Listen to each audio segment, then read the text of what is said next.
अस्सलाम वालेकुम ladies and gentleman, today our topic is chemical coordination. इससे पहले हम लोगों ने डिस्कस किया था अबाउट नर्वस कोऑर्डिनेशन और आज हम लोग डिस्कस करेंगे केमिकल कोऑर्डिनेशन कैसे होती है वर्टिब्रेट्स के अंदर। और स्पेशली हम लोग डिस्कस कर रहे हैं अबाउट मैमल्स, और मैमल्स में हम लोग एग्जांपल ले रहे हैं ह्यूमन बींग्स की। तो केमिकल कोऑर्डिनेशन जो है ये आपकी बॉडी के अंदर जब होती है तो ये कंट्रोल करती है बॉडी के न्यूरोसेक्रेटरी मैकेनिज्म्स, वो तमाम सिक्रीशंस जो आपकी बॉडी के अंदर मुख्तलिफ ग्लैंड से सिक्रीट होती हैं और वो अल्टीमेटली जाके आपकी बॉडी के केमिकल रिएक्शंस को बूस्टअप करती हैं। अच्छा, जो हमारे पास केमिकल कोऑर्डिनेशन में जितने भी केमिकल्स रिलीज हो रहे हैं, ये कोई भी किसी केमिकल जो है वो किसी रिएक्शन को स्टार्ट नहीं करता, ना ही इनिशिएट करता है, बल्कि ये क्या करता है, ये रिएक्शन को हमेशा बूस्टअप करता है या उसको मॉडरेट करता है, स्टेबलाइज करता है। अब वो हमारे पास छोटे छोटे एजेंट्स जो कि बेसिकली केमिकल कोऑर्डिनेशन परफॉर्म करते हैं, उनको हम लोग नाम देते हैं हार्मोन्स का। हार्मोन्स हमारे पास बेसिकली वो केमिकल एजेंट्स हैं जो कि आपकी बॉडी के अंदर होने वाले केमिकल रिएक्शंस को कंट्रोल करते हैं और उनको बूस्ट अप करते हैं या मॉडरेट करते हैं। ये हमारे पास बेसिकली 3 टाइप्स के होते हैं और ये डिपेंड करता है इनकी प्रेपरेटरी नेचर पे कि ये किस चीज़ के बने हुए हैं, उस पर डिपेंड करके हम लोग जो हमारे पास हार्मोन्स हैं इनको 3 कैटेगरीज में डिवाइड करते हैं। अगर हम लोग फर्स्ट कैटेगरी की बात करें तो उसमें हमारे पास आते हैं प्रोटीन्स। जो प्रोटीन्स हैं ये हमारे पास पहली कैटेगरी है हमारे हार्मोन्स की। और प्रोटीन्स में हम लोग एग्जांपल किसकी ले सकते हैं, ये हमारे पास होंगे इंसुलिन और इंसुलिन के अलावा ग्लूकागॉन। ये हमारे पास ऐसे हार्मोन्स हैं जो कि प्रोटीन इन नेचर है। इसके अलावा एक हमारे पास हैं अमाइनो एसिड एंड डेरिवेटिव्स। जो हमारे पास अमाइनो एसिड्स हो सकते हैं और अमाइनो एसिड्स के डेरिवेटिव्स हो सकते हैं। अब ये कौन कौन से हो सकते हैं, ये हमारे थायराइड ग्लैंड से निकलने वाले लाइक थायरॉक्सिन एटसेट्रा, ये हमारे पास जो हैं ये amino acids and their derivatives. ठीक हो गया जी। अब इस तरह हमारे पास तीसरा एक और हमारे पास जो है वो हार्मोन का स्ट्रक्चर है जिसको हम लोग कहते हैं पॉलीपेप्टाइड्स। और पॉलीपेप्टाइड्स में हमारे पास एग्जांपल्स जो हैं वो आ जाती हैं ऑक्सीटोसिन, एपिनेफ्रिन, पॉलीपेप्टाइड्स। और पॉलीपेप्टाइड्स में हमारे पास सिक्रीशंस जो हैं वो आएंगी एड्रिनल्स की। एड्रिनल सिक्रीशंस जो हैं ये पॉलीपेप्टाइड के केस में हमारे पास आती हैं। इसके अलावा पॉलीपेप्टाइड्स के अलावा एक और हमारे पास मौजूद है जिसको हम लोग नाम देते हैं स्टीरॉइड्स का। और स्टीरॉइड्स हमारे पास जो हैं वो कौन सी होंगी, स्टीरॉइड्स आर लाइक एस्ट्रोजन। और एस्ट्रोजन के अलावा जैसे हमारे पास और एस्ट्रोजन रिलेटेड हार्मोन्स हैं जैसे कि हमारे पास टेस्टोस्टेरोन, ये जो गुनिडल हार्मोन्स हैं testosterone. So ladies and gentleman, ये हमारे पास 4 तरह के जो हैं वो इनकी सिंथेसिस के हवाले से हमारे पास हार्मोन्स की कैटेगरीज हैं। एक हमारे पास हैं जो प्रोटीन इन नेचर हैं लाइक इंसुलिन एंड ग्लूकागॉन। इसी तरह हमारे पास अमाइनो एसिड्स और उनकी डेरिवेटिव्स हैं लाइक थायरॉक्सिन वगैरह। पॉलीपेप्टाइड्स हैं जैसे कि एड्रिनल सिक्रीशंस, ऑक्सीटोसिन वगैरह सारे। और स्टीरॉइड्स हमारे पास जो हैं वो एस्ट्रोजन एंड हमारे पास टेस्टोस्टेरोन जो कि हमारे टेस्टिस के हार्मोन्स हैं, ये सारे हमारे पास आते हैं। और ये स्ट्रक्चरल बेसिस हमने इसकी क्लासिफिकेशन की है। अब हम लोग स्टार्ट करेंगे इन हार्मोन्स के मुख्तलिफ ग्लैंड्स जो कि हार्मोन बेसिकली स्क्रीट कर रहे हैं उनके नेम्स के हवाले से हम हार्मोन्स की जो है वो कैटेगरीज को कैटेगराइज करेंगे। First of all we have hypothalamus. Hypothalamus जो है ये क्या है, हम लोग इसकी हेडिंग के हवाले से, ताकि आप पेपर में इसको अच्छा अटेम्प्ट कर सकें, हम लोग हेडिंग के हवाले से डिस्कशन करेंगे। सबसे पहले हम लोग इसके इंट्रोडक्शन की बात करते हैं कि ये है क्या। हमारे पास जो हाइपोथैलेमस है इसके इंट्रोडक्शन हम ये देखेंगे कि ये है क्या, ये किस तरह से हमारी बॉडी के ऊपर असरअंदाज होता है। तो हाइपोथैलेमस बेसिकली आप लोगों का जो ब्रेन है उसका एक पार्ट है फोरब्रेन का, और ये कंट्रोल करता है हमारी बॉडी की वाइटल सिक्रीशंस को। और वाइटल सिक्रीशंस हमारे पास आ जाती हैं जिस तरह हमारी बॉडी के अंदर निकलता है एंटी डायूरेटिक हार्मोन जिसको वैसोप्रेसिन भी कहा जाता है। और इसी तरह हमारे पास ऑक्सीटोसिन जो कि एक इंपॉर्टेंट फीमेल हार्मोन है, ये दोनों बेसिकली हाइपोथैलेमस से कंट्रोल होते हैं। और कुछ साइंटिस्ट का ख्याल ये भी है कि ये हार्मोन बेसिकली पैदा ही यहाँ पे होते हैं हाइपोथैलेमस में, और ये सफ़र करके ये जाते हैं और जाके ये जो हमारा पिट्यूटरी ग्लैंड है उसके अंदर स्टोर हो जाते हैं। और जब कभी ज़रूरत होती है बॉडी को तो ये फिर वहाँ से आगे रिलीज होके उस स्पेसिफिक पॉइंट पर पहुँचते हैं जहाँ पर इसकी ज़रूरत होती है। अब हमारे पास एक इंपॉर्टेंट हार्मोन अगर हम लोग इसके साथ लिखें कि इंट्रोडक्शन के बाद इसके इंपॉर्टेंट जो हार्मोन्स हैं जिनको ये कंट्रोल कर रहा है, तो इसमें हम लोग नाम लिख सकते हैं एंटी डाययूरेटिक हार्मोन, और इसको हम लोग दूसरा नाम देते हैं वेसोप्रेसिन का। और इसके अलावा दूसरा हार्मोन जो है उसको हम लोग नाम देते हैं ऑक्सीटोसिन। एक फीमेल हार्मोन है और ये बहुत ज़्यादा जो है वो केमिकल रिएक्शंस को स्टेबलाइज करता है इन फीमेल बॉडी। अच्छा, अब हम लोग डिस्कस करेंगे हाइपोथैलेमस के बाद कि जो पिट्यूटरी ग्लैंड है, जो कि बॉडी का मास्टर ग्लैंड भी कहलाता है, वो क्या है, उसके कौन कौन से लॉब्स हैं। Pituitary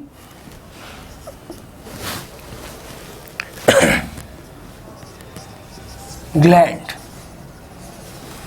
Pituitary gland, ladies and gentlemen, it is basically comprising of 3 different lobes. 3 lobes हैं इसकी, anterior lobe,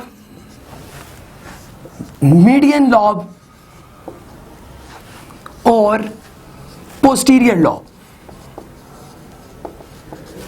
अब जो anterior lobe है ये इसके सबसे ऊपर वाला रीजन है, सबसे आगे सबसे बड़ा रीजन है, और इसके अंदर सबसे ज्यादा हार्मोन सिक्रीट होते हैं। अब वो हार्मोन्स कौन कौन से हैं, हम उनके नेम्स का जिक्र करते हैं सबसे पहले, और फिर हम लोग उनकी सिक्रीशंस को डिस्कस करेंगे। सोमेटोट्रोफिन हार्मोन, इसके नाम से आप लोगों को पता लग रहा होगा कि ये सोमेटोट्रोफिन है। चूंकि सोमेटोट्रोफिन अब जाहिर है ये बॉडी को सोमा, बॉडी से ये रिलेटेड है, जो वर्ड है डिराइव हुआ है, तो ये हमारी बॉडी का एक हार्मोन होगा, सोमेटोट्रोफिन हार्मोन। इसी तरह दूसरा हमारे पास है thyroid stimulating hormone, thyroid stimulating hormone. तीसरे नंबर पे हमारे पास आता है एड्रीनोकॉर्टिकोट्रोफिक हार्मोन, या इसको ACTH भी लिखा जाता है, एड्रीनोकॉर्टिकोट्रोफिक हार्मोन। और चौथे नंबर पे आएगा हमारे पास गोनेडोट्रोफिक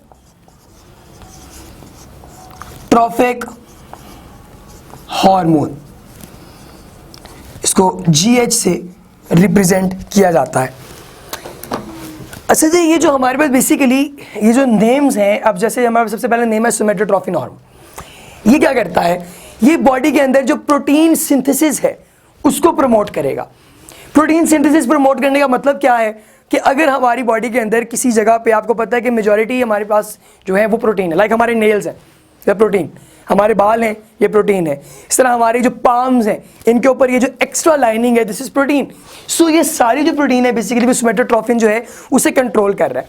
इसके अलावा इसकी सिक्रीशन में अगर कोई रद्दोबदल आ जाए, ज़्यादा या कम हो जाए, तो उससे फिर अल्टीमेटली बहुत सारे प्रॉब्लम्स क्रिएट हो सकते हैं। लाइक अगर जो है वो इसकी सिक्रीशन जो है एडोलेसेंस से पहले वो बहुत ज़्यादा हो जाए, यानी कि बलोगत से पहले बहुत ज़्यादा सिक्रीशन हो रही है, तो उससे अल्टीमेटली एक प्रॉब्लम कॉज हो जाएगा जिसको हम लोग नाम देते हैं जाइजेंटिज्म, जिसमें जो कद है वो एबनॉर्मली लार्ज हो जाता है, बहुत ज़्यादा हाइट जो है वो आ जाती है, हाथ पाँव जो हैं वो बहुत बड़े हो जाते हैं, और ये जाइजेंटिज्म की जो प्रॉब्लम है वो क्रिएट हो जाती है। और अगर इसकी सिक्रीशन जो है वो लेस हो, कम हो, और वो थ्रू आउट द लाइफ जो है वो बहुत कम रहे, वो ज़्यादा बढ़े ना, तो उससे फिर हमारी जो बॉडी है उसके अंदर कद छोटा रह जाता है, जिसको ड्वार्फिज्म भी कहा जाता है। तो जो ड्वार्फिज्म है ये भी इसकी lower production of somatotrophin hormone जो है उसकी वजह से होती है। सो ये हमारे पास दो प्रॉब्लम। और अगर ऐसा हो जाए कि ये शुरू में तो बिल्कुल इसकी सिक्रीशन नहीं हो रही थी, लेकिन आफ्टर एडोलेसेंस जो है इसकी सिक्रीशन होने लगी है ज़्यादा, तो फिर एक और प्रॉब्लम क्रिएट होता है जिसको एक्रोमेगैली का नाम दिया जाता है। अब उसमें क्या होगा कि जो आपके हाथ पांव हैं वो बड़े हो जाएंगे, वेब्ड हो जाएंगे, नेक वेब्ड हो जाएगी, और ये प्रॉब्लम्स जो हैं ये अल्टीमेटली बॉडी की जो है वो फिजिकल कंडीशंस को एबनॉर्मल कर देंगे। सो ये प्रॉब्लम्स जो हैं वो रिलेटेड है हमारे सोमेटोट्रोफिन हार्मोन के साथ। अच्छा, इसके बाद दूसरा हमारे पास है थायराइड स्टिमुलेटिंग हार्मोन। अब TCH भी कहा जाता है इसको। जो थायराइड स्टिमुलेटिंग हार्मोन है, अब इसका मसला क्या है, ये क्या करेगा कि ये हमारी बॉडी के अंदर होने वाले जो केमिकल रिएक्शंस हैं उन केमिकल रिएक्शंस में अपना किरदार अदा करेगा, उसको एक्सेलरेट करके। हमारा जो थायराइड ग्लैंड है वो बेसिकली प्रोड्यूस करता है थायराइड स्टिमुलेटिंग हार्मोन, और इसको हमारी पूरी बॉडी के अंदर होने वाले जो केमिकल रिएक्शंस हैं वो तब तक एक्सेलरेट नहीं हो सकते जब तक ये जाके उनके ऊपर एक्ट नहीं करता। अगर बॉडी को हीट रिक्वायर्ड है तो आपका थायराइड स्टिमुलेटिंग हार्मोन जो है ये निकलेगा। सेकेंडरी मेल कैरेक्टरिस्टिक्स वो भी इसी से पैदा होते हैं, लाइक आवाज़ का भारी होना, सेक्सुअल मैच्योरिटी, ठीक है जी। इसके अलावा जो है hair production on the face, ये तमाम चीज़ें जो है वो थायराइड स्टिमुलेटिंग हार्मोन से कंट्रोल होती हैं। ACTH एड्रीनोकॉर्टिकोट्रोफिक हार्मोन, ये क्या करेगा, ये आपके ब्लड लेवल्स हैं, ब्लड प्रेशर जो है अगर बहुत ज़्यादा हाई है उस ब्लड प्रेशर को लो करेगा। हमारी बॉडी के अंदर जो होने वाले केमिकल रिएक्शंस हैं अगर वो प्रॉपर नहीं हो रहे को प्रॉपर करेगा। प्रॉपर इन अ सेंस कि अगर कोई रिएक्शन ऐसा है जिसको बूस्टअप होना चाहिए लेकिन वो बूस्टअप नहीं हो रहा तो उसको बूस्टअप करने में अपना अहम किरदार ACTH जो है वो अदा करेगा। इसी तरह जो गोनेडोट्रोफिक हार्मोन है इसके ऊपर हम ज़रा डिटेल में डिस्कशन करते हैं क्योंकि ये ज़्यादा इंपॉर्टेंट है बाकी की निस्बत। हम अभी इंटीरियर के पोर्शन में ही हैं, हम लोग एक लाइन से एक बाउंड्री बना लेते हैं। जो इंटीरियर में हमारे पास जो गोनेडोट्रोफिन हार्मोन है ये बेसिकली दो तरह से मुख्तलिफ ऑर्गेनिज्म में अलग अलग है। अगर हम मेल की बात करें इन मेल्स तो ये आता है टेस्टोस्टेरोन की सूरत में। ये mail sperm production, spermatogonium production, testis की सेकेंडरी डेवलपमेंट, इसके अलावा जो मेल सेकेंडरी डेवलपमेंट, वो सारी चीज़ें टेस्टोस्टेरोन से जो है वो कंट्रोल होती हैं। अच्छा, ये जो लफ्ज़ गोनेड है ये आप लोगों ने मैट्रिक क्लास में पढ़ा हुआ है। गोनेड का मतलब है the male and female sexual organs are collectively termed as gonads. तो जो गोनेडल हॉर्मोन्स होंगे of course they are related to your sexual images.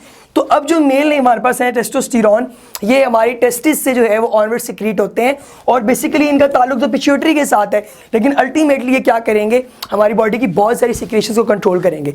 और यही एक कैरेक्टरिस्टिक है मुख्तलिफ सिक्रीशंस को कंट्रोल करने वाला, जिसकी बेस पे हम लोग पिट्यूटरी ग्लैंड को मास्टर ग्लैंड का नाम भी देते हैं। वो पी शेप्ड मास्टर ग्लैंड इसलिए है क्योंकि उसकी सिक्रीशंस आगे सिक्रीशंस को कंट्रोल कर रही हैं। सो ये हमारे पास जो है वो टेस्टोस्टेरोन गोनेडोट्रोफिन हार्मोन के अंदर एक इसका अहम हिस्सा है। अच्छा, इसके अलावा एक और अलग हार्मोन हमारे पास मौजूद होता है जिसको हम लोग नाम देते हैं FSH, फॉलिकल स्टिमुलेटिंग हार्मोन। ये क्या करेगा, फॉलिकल स्टिमुलेटिंग हार्मोन क्या करेगा, ये बेसिकली प्रोडक्शन करेगा हमारी फीमेल बॉडी के अंदर फॉलिकल्स की जो प्रोडक्शन है उससे क्या होगा, अल्टीमेटली आगे जो ओवम है उनकी डेवलपमेंट स्टार्ट होगी, ओव्यूलेशन होगी और अल्टीमेटली जो फीमेल सेक्सुअल मैच्योरिटी है वो आएगी। अच्छा, इसके अंदर हमारे पास एक हार्मोन और इम्पॉर्टेंट है जो कि पैदा होता है और उसको हम लोग नाम देते हैं प्रोलैक्टिन। प्रोलैक्टिन का जो काम है ये भी फीमेल के अंदर, ये क्या करेगा, ये ड्यूरिंग प्रेगनेंसी जो है वो फीटस को बरकरार रखता है। इसके अलावा प्रोलैक्टिन जो है वो ऑनवर्ड आफ्टर बर्थ जो है वो जो मेमोरी ग्लैंड्स हैं उनको एक्टिवेट रखता है ताकि मिल्क प्रोडक्शन जो है वो होती रहे और फीटस को मिल्क मिलता रहे। और उसके बाद ये प्रोलैक्टिन है ये ड्यूरिंग बर्थ भी जो है, ड्यूरिंग डिलीवरी जो है वो यूट्रस वॉल्स को जो है डायलेट करता है और किसी भी कम्प्लेक्सिटी से बचाता है फीमेल बॉडी को। तो इसका भी हमारे पास एक अहम किरदार है कि तीन हमारे पास जो है वो बेसिकली आपकी बुक के अकॉर्डिंग हार्मोन्स हैं जो कि पैदा होते हैं, like follicle stimulating hormone, luteinising hormone जिसको इंटरस्टिशियल सेल स्टिमुलेटिंग हार्मोन भी कहा जाता है, और prolactin. These are the three hormones of interior pituitary gland, यानी कि हमारे पास जो है गोनेडोट्रोफिक हार्मोन। सो दूसरा हमारे पास आता है मीडियन लॉब। मीडियन में हमारे पास जो है ये सेंट्रल लॉब है, बहुत छोटा है, रिड्यूस हुआ है, मैट्रिक में आपने इसके बारे में नहीं पढ़ा। सो ये आपका फर्स्ट टाइम है मीडियन लॉब के साथ। सो जो मीडियन लॉब है हमारे पास बेसिकली इसके अंदर आता है melanophore stimulating hormone. Melanophore stimulating hormone. अब जो मेलानोफोर स्टिमुलेटिंग हार्मोन है ये क्या करता है, इसमें हमारे पास मेलानोफोर की प्रोडक्शन होती है। ये क्या करेगा, ये ब्राउन पिगमेंट्स जो है वो पैदा कर देता है अगर ये ड्यूरिंग बर्थ जो है इसकी सिक्रेशन ज़्यादा हो जाए। सिंपली तो ये बॉडी की जो सेक्सुअल मैकेनिज्म्स हैं उनको कंट्रोल रखता है और केमिकल रिएक्शंस को कंट्रोल में रखता है। लेकिन अगर कभी ऐसा हो जाए कि ड्यूरिंग बर्थ जो है अगर इसके पिगमेंट्स जो हैं वो पैदा हो जाएं तो चेहरे पे निशानात आ जाते हैं ब्राउन कलर के, ये मेलानोफोर की वजह से होते हैं और मेलानोफोर ही बेसिकली उस पिगमेंट का नाम है जो कि निशानात देता है। अच्छा, इस तरह एक और डिजीज़ इसके साथ रिलेटेड है जिसको हम लोग नाम देते हैं एडिसन्स डिजीज। जब कभी मेलानोफोर स्टिमुलेटिंग हार्मोन का लेवल अप हो जाए, यानी वो नॉर्मल नहीं है, अब वो इंक्रीज हो गया, तो उससे फिर अल्टीमेटली क्या होगा, एडिसन्स डिजीज कॉज होगी। और एडिसन डिजीज में हमारे पास होता क्या है, इसके सिम्टम्स में एक है स्किन जो है वो डार्क हो जाती है। सो ये हमारे पास जो है वो प्रॉब्लम इसका काफ़ी आया है। अच्छा जी, इसके अलावा हमारे पास तीसरा जो हमारे पास पार्ट है जिसको पोस्टीरियर हम पिट्यूटरी कह रहे हैं, उसमें हमारे पास दो हार्मोन्स हैं। एक हमारे पास है ऑक्सीटोसिन और दूसरा हार्मोन हमारे पास है वेसोप्रेसिन। अच्छा, हम लोगों ने पहले डिस्कस किया था कि जो वेसोप्रेसिन है ये बेसिकली ये और ऑक्सीटोसिन दोनों यानी पोस्टीरियर के दोनों जो हार्मोन्स हैं ये अल्टीमेटली जाके रिलेटेड होते हैं आपके हाइपोथैलेमस से, यानी कि ब्रेन का वो जो पार्ट है जो कि सिक्रीशंस को कंट्रोल कर रहा है उसके साथ। अब जो हमारे पास ऑक्सीटोसिन है ये फीमेल बॉडी के अंदर मौजूद है। फीमेल बॉडी के अंदर ये क्या करेगा, प्रोडक्शन करेगा ऑफ डिफरेंट फॉलिकल्स जो कि रिक्वायर्ड है। इसके साथ साथ ये ऑक्सीटोसिन जो है ये और इसका काम क्या है, ये मेमोरी ग्लैंड्स जो हैं उनको एक्टिवेट करता है ताकि production of milk, ejaculation of milk हो सके। इसी तरह प्रोजेस्टेरॉन को कंट्रोल करता है ताकि जो प्रेगनेंसी के अंदर जो बर्थ है, जो बर्थ हमारे पास होने वाली है उसमें जो हमारे प्रेगनेंसी के अंदर जो प्लेसेंटा है वो बरकरार रह सके बॉडी के अंदर, वो डिस्टर्ब ना हो, डिस्टॉर्ट ना हो। और इसका सबसे इंपॉर्टेंट जो पार्ट है वो ये है कि ये हमारे पास सकलिंग और दूसरा जो हमारे पास लफ्ज़ है जिसको पार्चुरेशन कहा जा रहा है उसको भी कंट्रोल करने वाला ऑक्सीटोसिन है। Vasopressin on the other hand इसका दूसरा नाम है anti diuretic hormone. Anti diuretic hormone क्या करता है, ये आपके किडनीज के अंदर पाए जाने वाले वेस्ट मटेरियल के अंदर से मैक्सिमम वाटर रीअब्जॉर्प्शन करता है ताकि को पानी है वो बॉडी से सिक्रीट ना हो, ज़्यादा पानी का ज़िया ना हो बॉडी के अंदर से, और मैक्सिमम पानी को रीअब्जॉर्ब किया जा सके और उसको रीयूज़ किया जा सके, रिसाइकल किया जा सके। सो ये भी हमारे पास एंटी डायूरेटिक हार्मोन का एक अहम करेक्टर है। अच्छा, अगर जो है इसकी प्रोडक्शन कम हो जाए तो उससे फिर क्या होगा, डाइल्यूटेड जो यूरिन है वो बहुत ज़्यादा प्रोड्यूस होगा और डाइल्यूटेड यूरिन के साथ साथ क्या होगा, बॉडी के अंदर पानी की कमी हो सकती है और उससे अल्टीमेटली लाइफ थ्रेट्स हो सकते हैं। तो इस तरह की कंडीशन को हम लोग नाम देते हैं वेसोप्रेसिन की कम प्रोडक्शन की कंडीशन को डायबिटीज इंसिपिडियस। अच्छा, इसको ना आप लोगों ने कंफ्यूज नहीं करना डायबिटीज मिलाइटिस के साथ। डायबिटीज मिलाइटिस जो है वो due to the lower production of insulin होती है, वो अलग है, वो हम लोग बाद में डिस्कस करेंगे। ये डायबिटीज इंसिपिडियस जो है ये due to the lower production of vasopressin और ड्यू टू द एक्स्ट्रा जो है वो secretion of water, extra excretion of water जो बीमारी में बस है उसको हम लोग डायबिटीज इंसिपिडियस का नाम दे रहे हैं। So this was about pituitary gland. Ladies and gentleman, if you have any kind of question you can mail us. Thank you so much.